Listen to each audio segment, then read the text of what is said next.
নিতে আসছি, তার সঙ্গে দারুণ একটা জিনিস দেখাতে আসছি। আমার মরিচ গাছে অনেকগুলো ফুল ধরেছে, এই দেখুন। আবার মরিচও আসছে, এই দেখুন।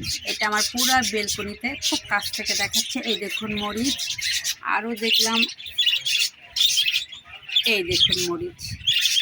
এটা পুরাই আমার বেলকনিতে কিন্তু অনেক মরিচ আসছে। এই দেখুন কত ফুল, দেখেছেন? প্রতিটা গাছের ডালে ডালে এই দেখুন ফুল, এই দেখুন ফুল।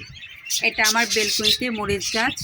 এই মরিচ গাছের মরিচ হলে আমার খুব ভালো লাগবে, কারণ গাছটাকে আমি যথেষ্ট যত্ন করি। আমার এই দেখুন, এই দেখুন, দেখুন খুবই সুন্দর হয়েছে মরিচ গাছটা। আবার মরিচের ফুল আর তার সাথে সাথে দেখুন মরিচও হয়েছে, এই দেখুন, এই দেখুন আরও মরিচ হয়েছে বড় বড়,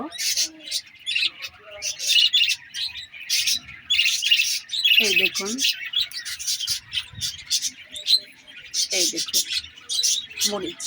এটা আমার মরিচ গাছে মরিচ হয়েছে, ফুল হয়েছে, খুবই আনন্দ লাগছে। গাছটা দেখুন সেই সতেজ, তার মানে মরিচ আমি অবশ্যই খেতে পারবো, তবে হালকা পাতলা খেতে পারলেই খুশি। এর একটাই কারণ আমার নিজের ভালোবাসার গাছগুলো। তার সঙ্গে আমার পুদিনা পাতা তুলবো, মেয়ের যদি ঠান্ডা এখনও কাটেনি। আবার আজকেও আমি রং চা বানাবো, এই পুদিনা পাতা দিয়ে রং চা বানিয়ে মেয়েকে 2 বার খাওয়াবো। এই দেখুন আমার এই বারান্দার পুদিনা পাতা আমি একটু কেটেছি, আবার কাটবো। এই দেখুন এই বারান্দার সুন্দর পুদিনা পাতা হয়েছে। আর তার সঙ্গে আমার এই গাছটা দেখুন অনেক সুন্দর, অনেক অসাধারণ, কী পরিমাণ যে ফুল আসছে গাছটা। এই গাছটা মাত্র একটা ডাল লাগিয়েছিলাম, সে একটা ডাল থেকে এত সুন্দর গাছটা হয়েছে, এই দেখুন।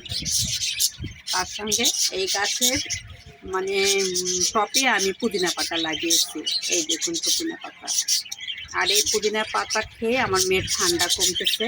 আমি ওকে 3 বেলা খাওয়াচ্ছি, সকাল দুপুর সন্ধ্যায় এই পুদিনা পাতার আমি চা বানাই খাওয়াচ্ছি। এটা কিন্তু অনেক উপকারী একটা জিনিস। এই পুদিনার পাতা শুধু চায়ে কাজ করে না, ঠান্ডারে কাজ করে না। এটা দিয়ে আপনি পেঁয়াজু বানাতে পারবেন, এটা দিয়ে আপনি ভর্তা খেতে পারবেন, এটা দিয়ে আপনি সালাদেও দিতে পারবেন।